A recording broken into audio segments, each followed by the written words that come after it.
ရှေး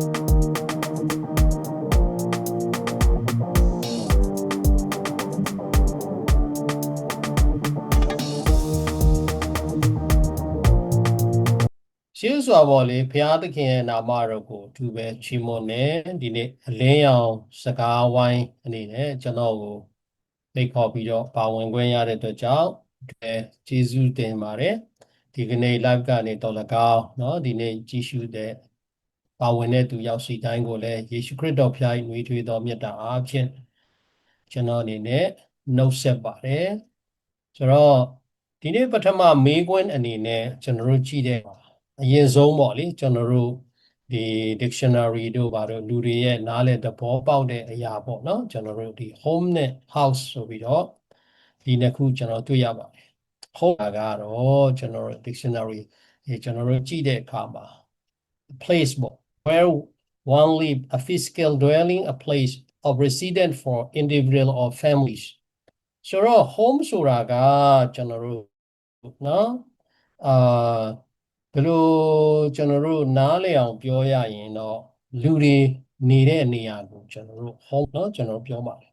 သို့တော့ house ကိုပြန်ကြည့်တဲ့အခါမှာအဆောက်အဦကိုလူတွေနေထိုင်ရန်ပေါ့လေကျွန်တော်တို့ဆောက်လုပ်တဲ့အရာပေါ့တနည်းပြောရရင်တော့လူတွေနေဖို့ဆောက်ထားတဲ့အရာ house ကတော့ပြောရရင်လူတွေ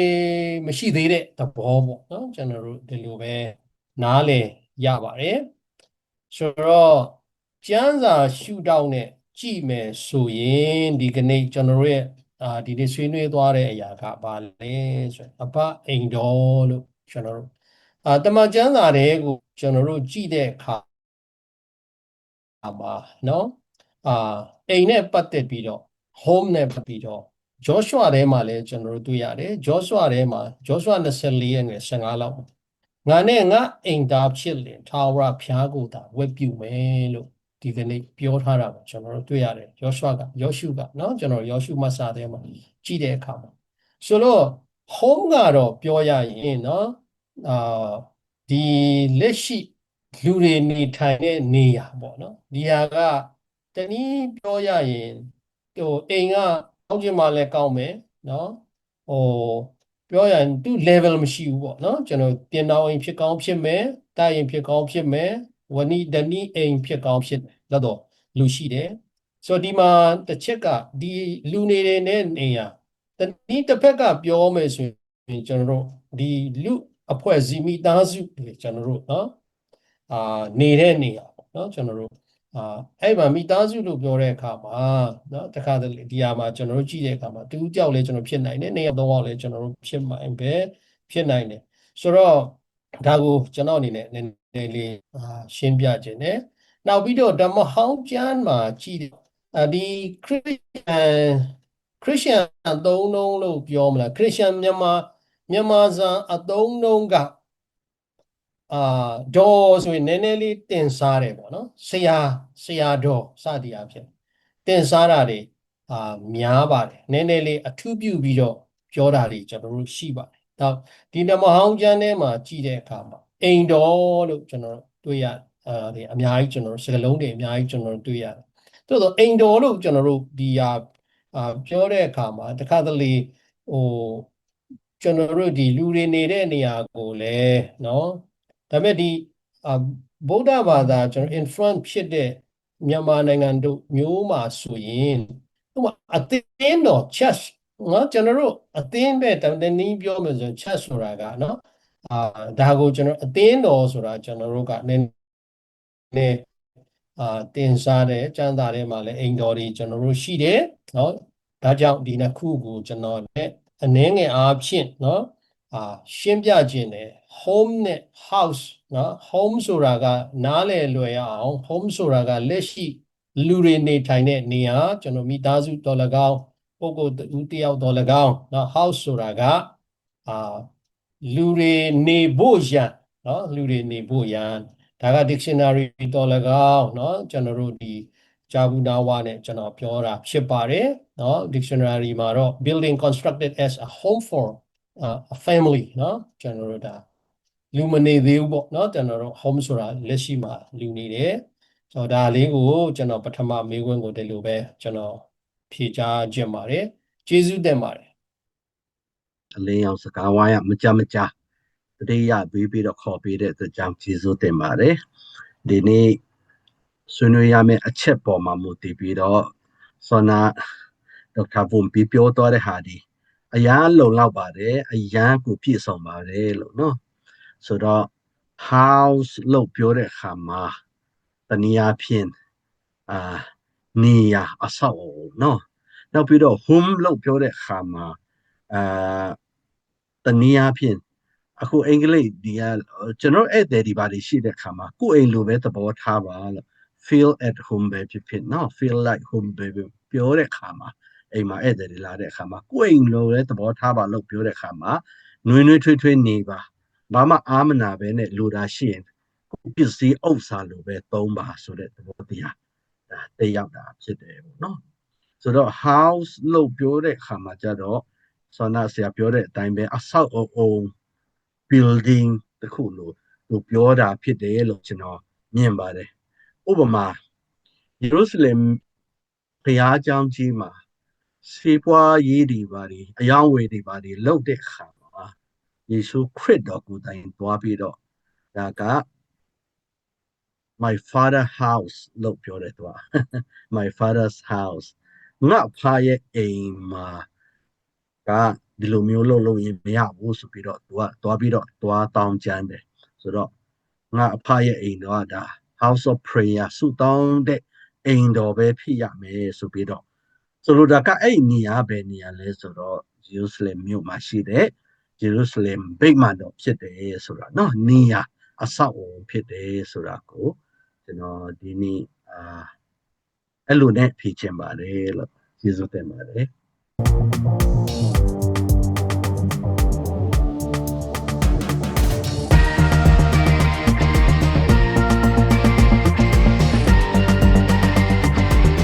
ကျမ်းစာထဲမှာ home နဲ့ house ဆိုတာကဘယ်အောင်ပို့ပြီးတော့အသုံးပြုတယ်လဲနော်ပြောရရင်တော့ကျွန်တော်ဓမ္မဟောင်းပိုင်းနဲ့ဓမ္မသစ်ပိုင်းနည်းနည်းလေးကျွန်တော်တို့ခွဲခြားလိုက်လို့ရှိရင်တော့ပို့ပြီးတော့ရှင်းမယ်လို့ကျွန်တော်ဒီလိုပဲမျှော်လင့်တယ်ဓမ္မဟောင်းမှာကျွန်တော်တို့ကြည့်တဲ့အခါမှာအိမ်နော်အိမ်တော်လို့လည်းကျွန်တော်တို့ပြောတာတွေ့ရတယ်အိမ်လို့လည်းကျွန်တော်တို့ပြောတာကျွန်တော်တို့တွေ့ရတယ်ဆိုတော့ဒီနေရာမှာ home လို့နော်တော်တော်ကဆရာခါခိုင်လဲကျွန်တော်တို့ပြောတယ်အဖအိမ်တော်ပေါ့နော် my father house အဲ့ဒါလို့လည်းသူပြောတယ် my father house ဆိုတော့ဓမ္မဟောင်းဘက်မှာကျွန်တော်တို့ကြည့်တဲ့အခါမှာ home နဲ့ပတ်သက်သို့တော့ translate ဘက်မှာကျွန်တော်တို့ကြည့်တဲ့အခါမှာနော်အိမ်တော်လို့ကျွန်တော်တို့ဖော်ပြတာကိုကျွန်တော်တို့ပို့ပြီးတော့တွေ့ရတယ်နော်နောက်ပြီးတော့တမန်ကျမ်းစာထဲမှာကျွန်တော်တို့နည်းနည်းပြောရရင်တော့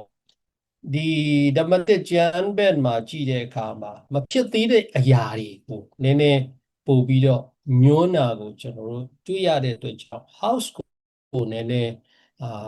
ပို့ပြီးတော့သုံးလုံးတာလဲကျွန်တော်တို့တွေ့ရတယ်ယေရှုခရစ်တော်ကိုယ်တိုင်ကဘာပြောလဲဆိုရင်ငါအဖအိမ်တော်မှာတဲ့နော်ကျွန်တော်တို့နေစရာအခန်းအများကြီးကျွန်တော်တို့ရှိတယ်ဆိုတော့ဒီဟာကနည်းနည်းလေးနားလည်မှုကနည်းနည်း complicate တော့နည်းနည်းကျွန်တော်တို့ဖြစ်ပါတယ်เนาะဖြစ်ပါတယ်သူကတခုကျမ်းစာထဲမှာကျွန်တော်တို့ကြည့်တဲ့အခါမှာဟေရှာယထဲမှာလည်းကျွန်တော်တို့ဘာတွေ့ရလဲဆိုဟေရှာယ56ခုမှာငါအိမ်ကိုတဲ့လူအမျိုးမျိုးတို့ဆုတောင်းရအိမ်ဖြစ်တယ်စာလံ120ခုငယ်တက်မှာထာဝရဘုရားဒီအိမ်ကိုစောင့်တော်မမူလို့ရှိရင်စောင့်တော်သူတို့ဒီအချီးနှီးလှုပ်ဆောင်ကြတယ်လို့ပြောပါတယ်အဲ့မှာသူညိုးနဲ့ဒီစာလံထဲမှာညိုးနာတွေကိုကျွန်တော်တို့ကြည့်တဲ့အခါမှာဒါ home ကိုကျွန်တော်ကဒီလိုပဲ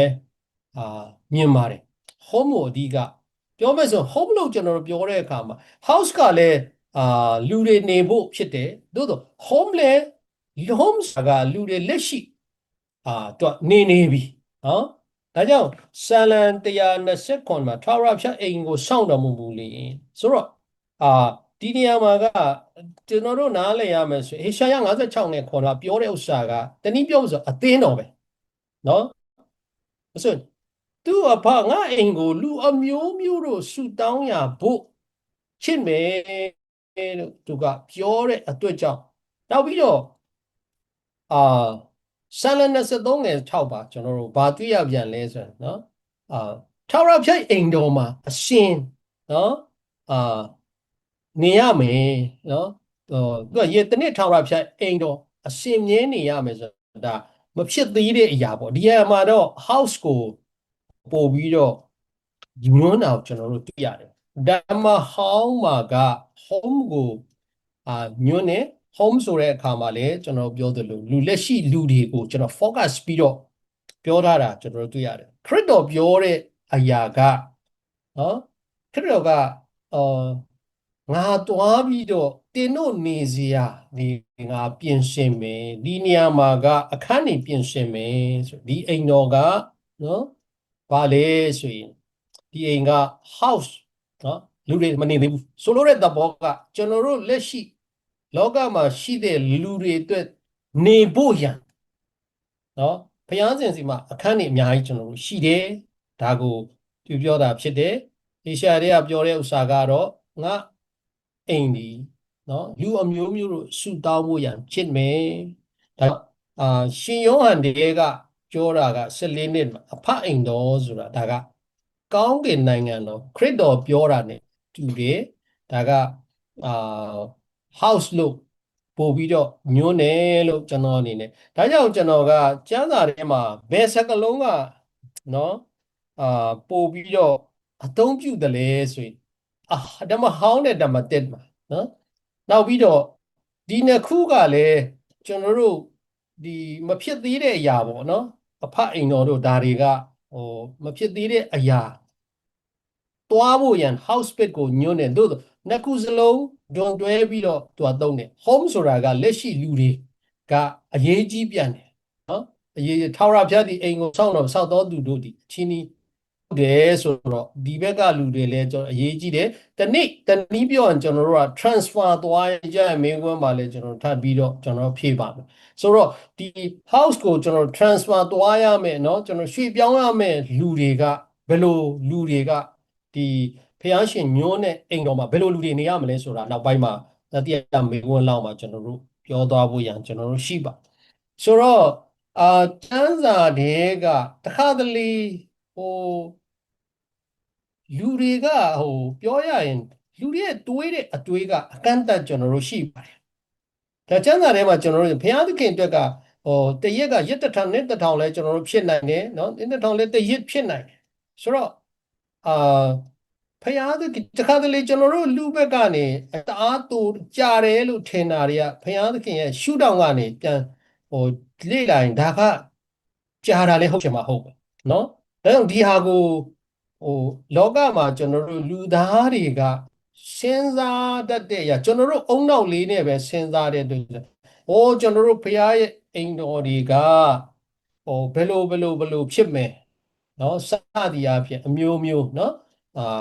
ပြောကြတယ်ရေးကြတယ်နော်ဒါကြောင့်တခါတလေကျမ်းစာကကျွန်တော်ကတော့ဒီလိုပဲအားပေးခြင်းပါတယ်ဒီအိမ်တော်တွေကကျွန်တော်တို့ဘယ်လိုခေါ်မလဲဆိုဘယ်လိုကြီးဖြစ်မယ်သဘောတရားကအခုလူတွေနားလဲတာကကျွန်တော်တို့ကွန်ဒိုဆိုပါစို့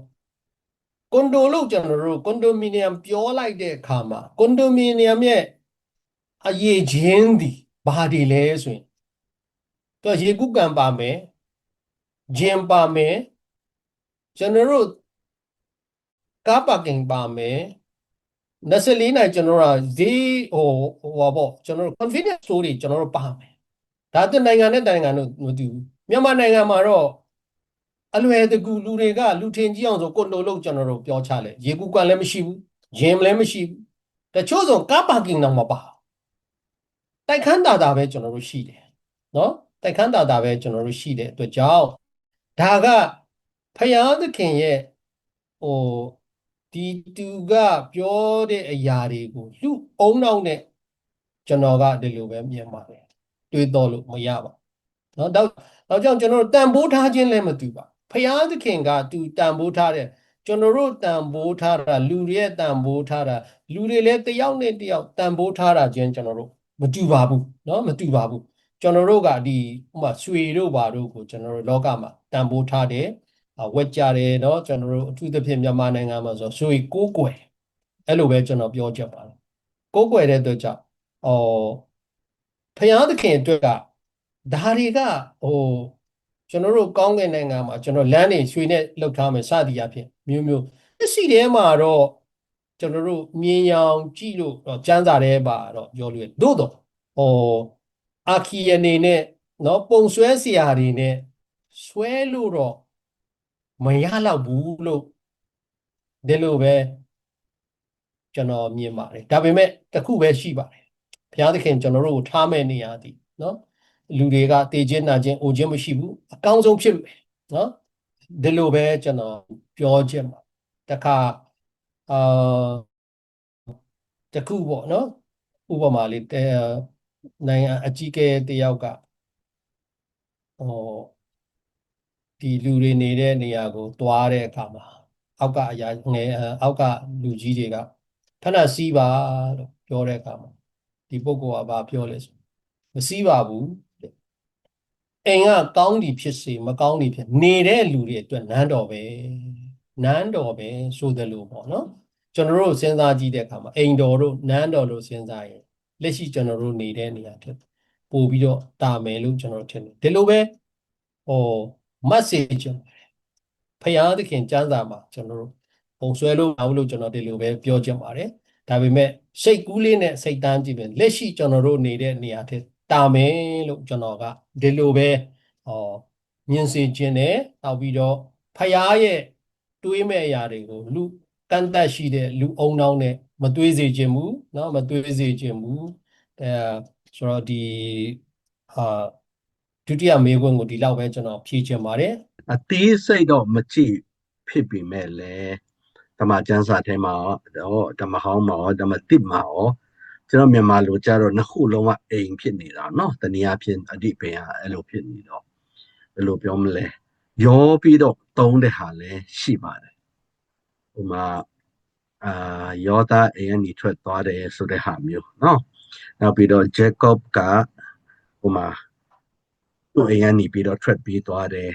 သူအိုးလေးစီကိုရောက်သွားတယ်ပြီးတော့ဟိုအချိန်တန်တဲ့ခါမှာပြန်လာတယ်ဆိုတဲ့ဟာမျိုးအမျိုးမျိုးပေါ့နော်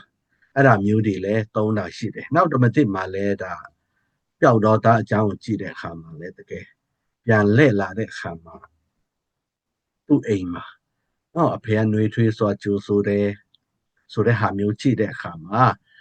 ခဏနေကျတော့သူ့အကူကပြန်လာတယ်လဲနေပြန်လာအလုပ်လုပ်တဲ့နေရာနေပြန်လာတဲ့အခါမှာအိမ်မှာ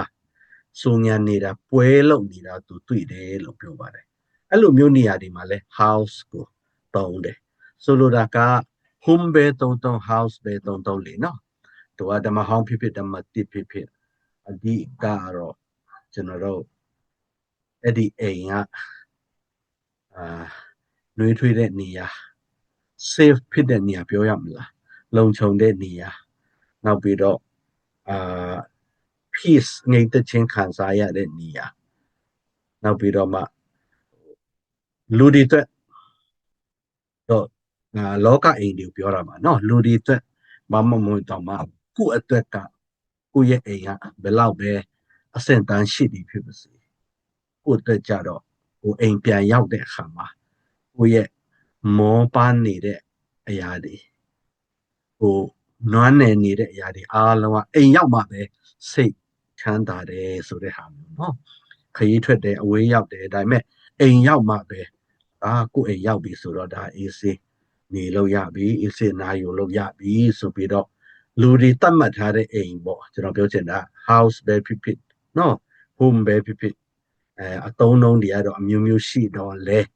အဲ့လိုခံစားချက်နဲ့ပေါ့เนาะကျွန်တော်တို့ကျမ်းစာရှုတော့အနေနဲ့ကြည့်တဲ့အခါမှာလဲအိမ်ဘုရားရဲ့အိမ်တော့ဒါဗိမာန်တော်လဲပြောတာဖြစ်နိုင်ပါတယ်နောက်မိမိရဲ့ခန္ဓာကိုယ်အရာလဲတန်ရှင်တော်ဝိညာဉ်တော်ဂိမ်းဝတ်တဲ့ဗိမာန်တော်ဒါလည်းပြောတာလည်းဖြစ်နိုင်ပါတယ်ဒါပေမဲ့အဆိုလိုတာကဘယ်လိုပြောတာပဲဖြစ်ဖြစ် safe ဖြစ်တဲ့နေရာနောက်ပြီးတော့ငြိမ်သက်ခြင်းရှိတဲ့နေရာနော်အဲ့ဒီနေရာကောင်းတဲ့နေရာကိုညွှန်းတာဖြစ်တယ်ဆိုတာကျွန်တော်အဲ့လိုပဲ ဆွေးနွေးမယ်နော်မိခွန်းကထိလားမထိဘူးလားတော့မသိဘူးဒါပေမဲ့ကျွန်တော်အဲ့လိုပဲဆွေးနွေးချင်ပါတယ်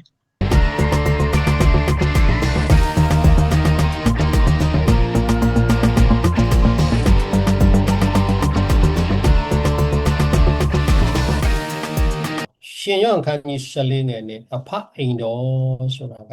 ကျွန်တော်ကဒီလိုပဲပြောချင်ပါဒီကောင်းကင်နိုင်ငံတော်ကိုဖော်ညွှန်းတာကျွန်တော်တို့ဖြစ်ပါတယ်ကောင်းကင်နိုင်ငံတော်နော်ဒါပေမဲ့ဒီအသင်းတော်တွေဗိမာန်တော်တွေကိုလည်းကျွန်တော်တို့ကဘုရားသခင်ရဲ့ဗိမာန်တော်နော်အခါတော့ကကျွန်တော်တို့အသင်းတော်မှာကလေးတယောက်ကတယောက်ဆရာတရားဟောနေတော့ရှေ့မှာ AC8 အဲ့နေတော့ဒီတယောက်ဆရာတရားဟောပြီးတဲ့အခါဒီကလေးကိုဆူတာပေါ့ဒီကလေးကဘာပြောလဲကျွန်တော်အဲ့ချိန်အိမ်မှာပေါ့တဲ့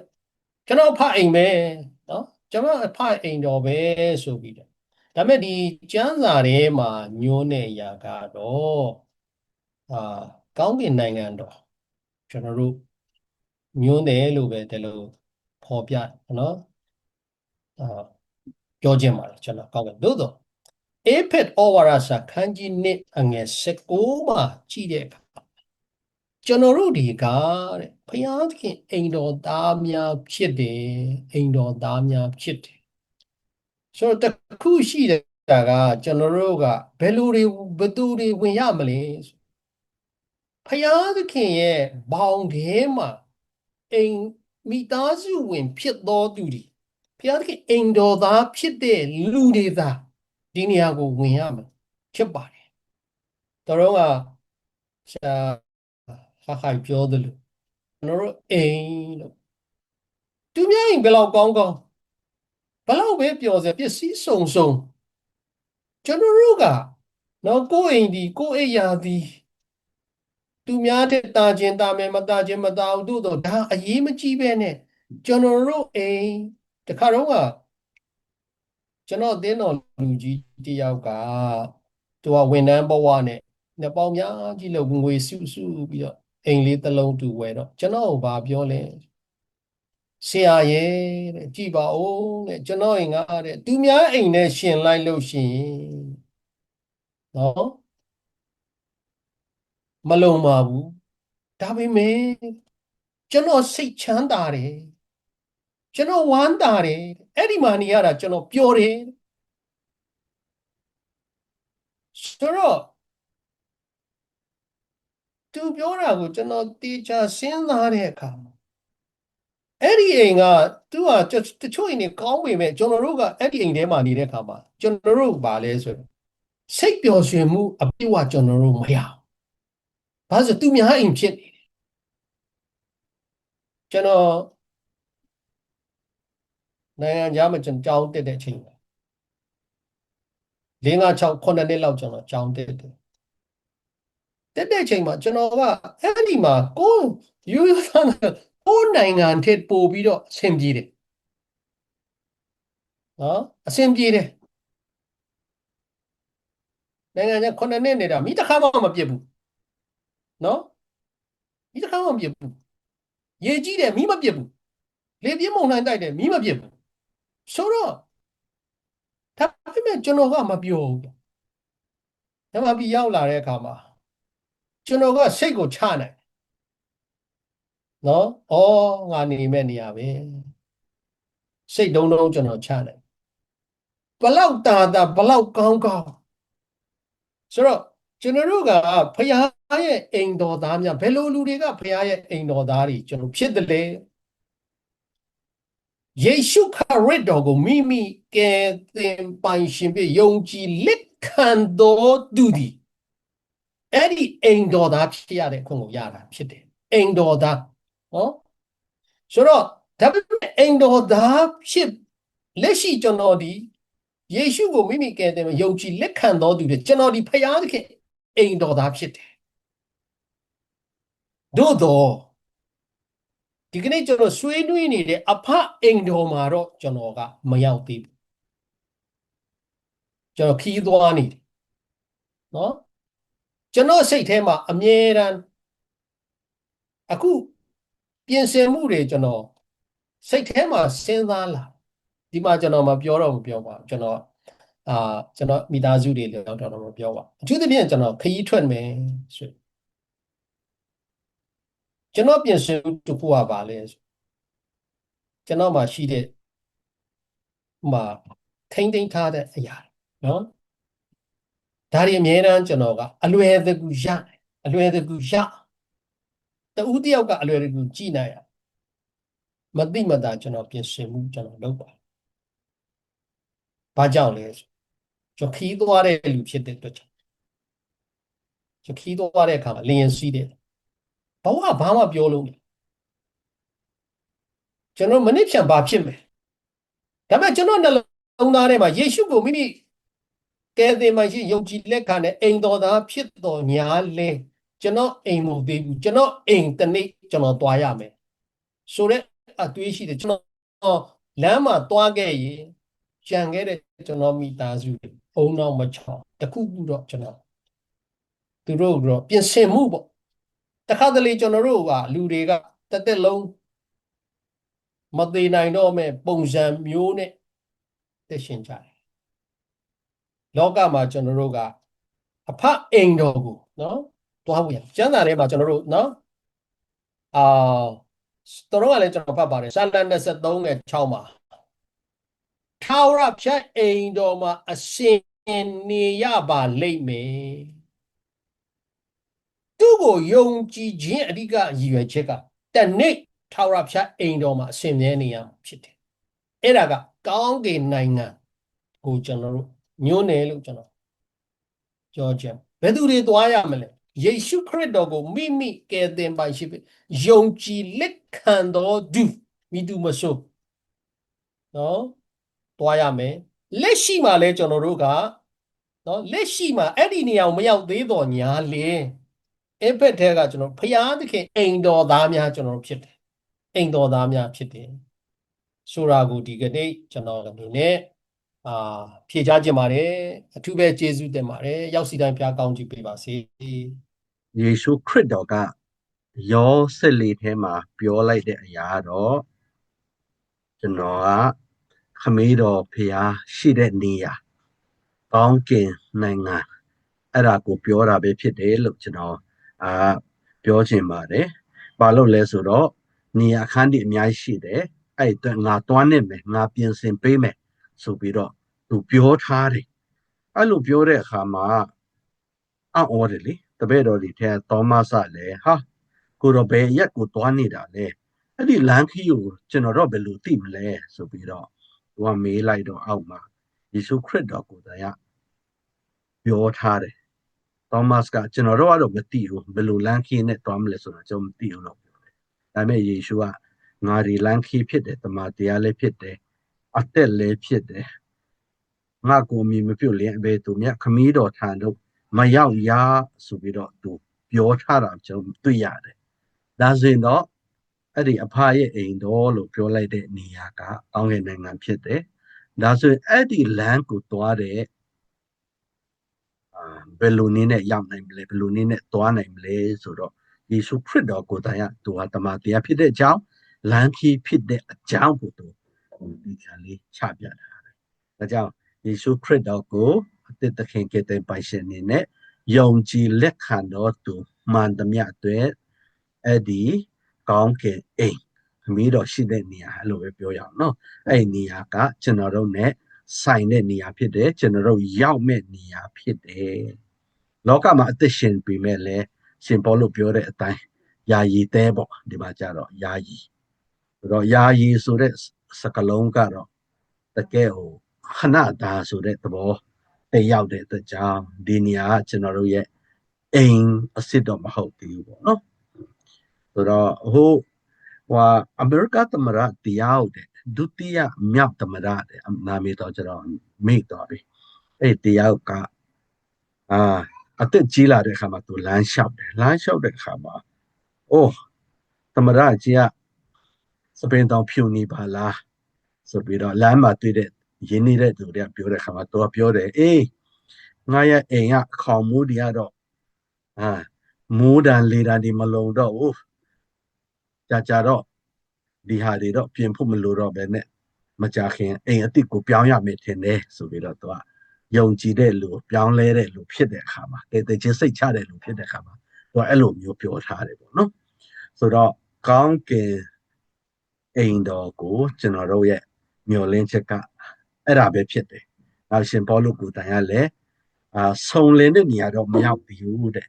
perfect ရှိတဲ့နေရာတော့မရောက်သေးဘူး။ဒီမှာတော့မစုံလင်သေးဘူးလောကသက်ရှင်တဲ့နေရာမှာနော် perfection ဆိုတဲ့ပြည့်စုံတဲ့နေရာစုံလင်တဲ့နေရာကတော့ကောင်းကင်မှာဖြစ်တယ်ဆိုတဲ့ဟာတွေကိုလည်းသူကဩဝါဒစာထဲမှာပေါလုကိုတိုင်ကလည်းဒါကိုပေါ်ပြထားတာတွေ့ရပါတယ်။ဒါပေမဲ့ဆောနာဆရာပြောတယ်လို့ပဲကျွန်တော်တို့ကတော့မတည်သေးတဲ့အတွက်ကြောင့်မရောက်သေးဘူးအကယ်လို့ rapture လာရင်တော့တန်းပြောင်းမှာပေါ့နော်ဆိုတော့ rapture မရောက်သေးဘူးကျွန်တော်လည်းမတည်သေးတဲ့အတွက်ကြောင့်တော့တန်းတော့မရောက်ဘူးဒါပေမဲ့လည်းတန်းမရောက်ဘူးဆိုတော့လေဒါကကျွန်တော်တို့နဲ့မပတ်သက်ဘူးမဟုတ်ဘူးယေရှုခရစ်တော်ကိုယုံကြည်လက်ခံပြီးသားလို့အသက်ကြတော့ဒါကကျွန်တော်တို့ရဲ့ပိုင်ဆိုင်မှုဖြစ်သွားပြီကျွန်တော်အမှန်ရောက်မဲ့ကျွန်တော်တို့ရဲ့ခရီးဆုံးလို့ပြောမလားเนาะဒီမှာမဟုတ်ဘဲနဲ့ဟိုမှာဖြစ်တယ်ဆိုတာကိုလည်းကျွန်တော်ပြောချင်ပါတယ်ဒါကြောင့်ဆရာကြီးဘီလီဂရမ်ကလည်းပြောတယ်လေကောင်းကင်တော့မရောက်သေးပြီပဲကောင်းကင်အရသာကိုသိချင်ကျွန်တော်အိမ်ကိုကြည့်ပါကျွန်တော်မိသားစုကြည့်ပါတော့သူတရားဟောတဲ့အခါမှာပြောရဲတယ်လူတွေကိုယုံကြည်သူတွေစိန်ခေါ်ရဲတယ်ပေါ့ဆိုလိုတဲ့အဓိပ္ပာယ်ကကောင်းကင်တော့ရောက်မယ်သိချတယ်ဒါပေမဲ့ကောင်းကင်မရောက်သေးပေမဲ့လောကမှာယာယီတဲမှာအသက်ရှင်နေတဲ့အချိန်မှာပဲလေကောင်းကင်ရဲ့အရသာကိုပေါ့မီးစမ်းပြီးသွားပြီအိမ်တော်ရဲ့အရသာဒီမှာမီးစမ်းပြီးသွားပြီအမေးလေးစမ်းပြီးသွားပြီပေါ့နော်ဆိုတော့ညီကုန်းချုပ်အနေနဲ့ပြောမယ်ဆိုရင်တော့အဖရဲ့အိမ်တော်လို့ပြောတဲ့အခါမှာမျက်စိတော့လူမျက်စိနဲ့တော့ကြည့်ပြီးတော့မြင်ပြီးတော့ပုံဖော်လို့တော့မရဘူးနော်လောကအိမ်ဒီမှာတော့အဆောက်အုံဒီတကယ် facility ကောင်းတယ်နဲ့တော့ကျွန်တော်တို့ကမြင်နိုင်ပြီမဲ့မြင်ပြီးတော့စိတ်ကူးရင်ပြီးတော့ခံစားနိုင်ပြီမဲ့လဲအဲ့ဒီကောင်းကင်အိမ်ဆိုတဲ့အရာကြတော့သူ့ရဲ့အရေးချင်းတွေ qualification တွေတော့ဒါကျမ်းစာမှာပြောတယ်ဒါပေမဲ့လည်းကျွန်တော်တို့အနေနဲ့ပုံစံတစ်ခုကိုရေးဆွဲပြီးတော့ပုံဖော်လို့တော့မရဘူးပေါ့နော်ကျွန်တော်ပြောချင်တာကအဲ့နေရာမှာဟိုချင်းနာချင်းတီချင်းတွေမရှိတော့ဦးနည်းနဲ့ညမရှိတော့ဆိုတဲ့ဟာတွေတော့ကျွန်တော်သိပြီးသားပါဒါပေမဲ့ဘယ်လိုပုံစံ view ဖြစ်မလဲဆိုတဲ့အရာတော့ကျွန်တော်တို့ကတိုက်ရိုက်ပုံဖော်ဖို့တော့မလွယ်ပါဘူးဒါပေမဲ့လည်းကျွန်တော်တို့အဲ့နေရာရောက်တဲ့အခါမှာတော့တကယ်ကို perfect ဖြစ်တဲ့နေရာပြည့်စုံတဲ့နေရာဖြစ်တယ်အဖရဲ့အိမ်တော်တို့ခရစ်တော်ပြောတဲ့ဟာကခမည်းတော်ရှိတဲ့နေရာကောင်းကင်နိုင်ငံကိုပြောတာဖြစ်တယ်ဆိုပြီးတော့ကျွန်တော်ညီများလောက်နဲ့ညီကုန်းချုပ်ခြင်းပါတယ်ကျေးဇူးတင်ပါတယ်